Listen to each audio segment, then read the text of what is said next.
You know, our earliest demo was made in '85, if I can remember. You know, that goes back before half these rap niggas out here were even born. You know, Yeah. and you know, not to throw my age out there like that, but you know, age is something that's not measured by numbers, you know, or staying within length of time, because we know wisdom is the gray hair into men, Exactly. you know, and the unspotted life is old age.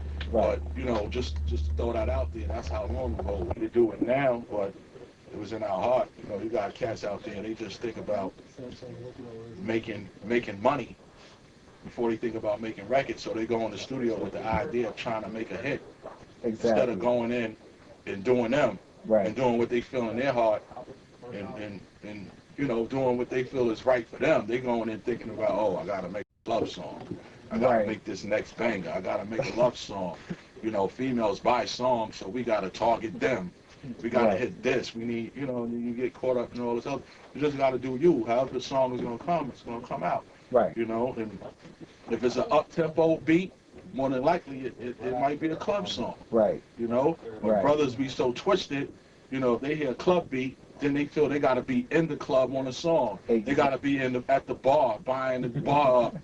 You know, Yeah. talking to the honeys. You Right. know, pulling up in the flyers whips. You know, they gotta.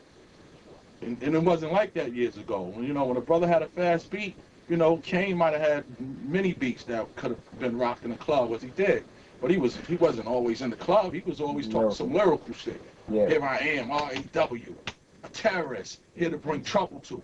You know, it was all about rhyming. You know, he had his. I mean, you know, Yeah. Kane did his thing. He was a ladies' man in that time. Right. You know, but he was lyrical. He was an MC. I just use him as an example. You know, I could go Rakim, Right. LL, or Coogee Rap, or anybody that was in that era. You know, Right. hip hop was much stronger then. But it was about doing what you felt was right for you, and it's always been like that for me, even to this day. Right. You know, I may get a beat that may be different from, you know, a beat is a beat. Right. But as far as writing, I'm gonna keep it where I've been keeping it. Right.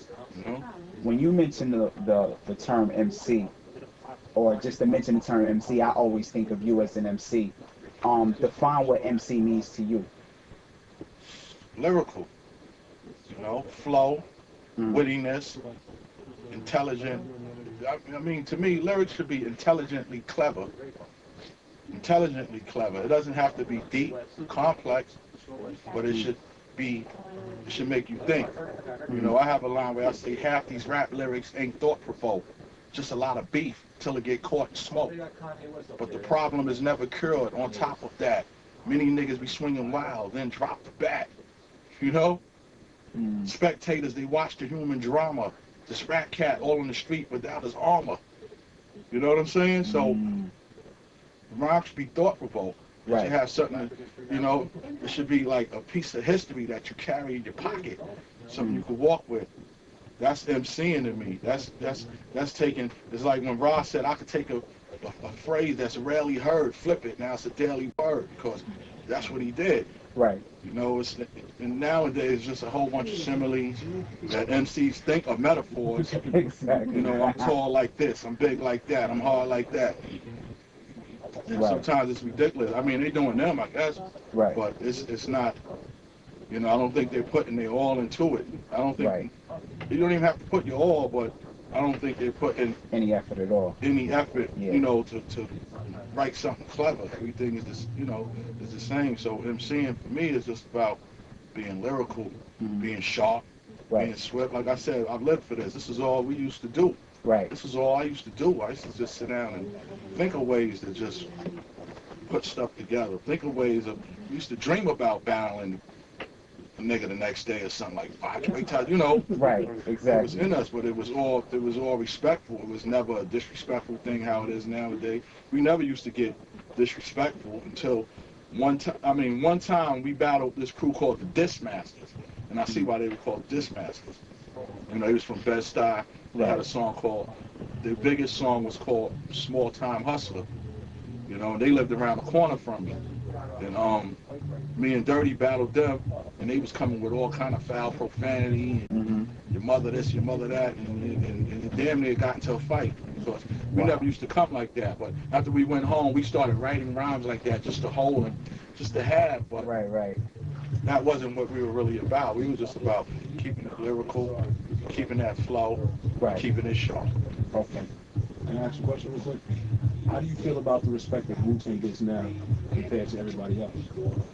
I think in the eyes of the public, I mean, we always get respect. You know, that's why I'm here now. That's why I was people out there, you know, with my first album that I put out in '91. And that's respect to me. And we still get that. I mean, we go out on the road and, you know, we just was in Europe last year. Right. And we were cheering them up. And the kids in the crowd was like 16 to 23. So somewhere along the line, they caught on. Right. You know, and we were out and we were doing some shows with a artist, you know, an artist who they were playing his video every day at that same time last year. Yeah, you didn't see Wu-Tang on there, but we were in Europe. They didn't even know who he was at all. You know, and there was people backstage like, oh, who is that? Well, you know, this ain't a chart. Listen, this ain't a chart crowd. You know, this is not a radio crowd. Right. This is underground right here.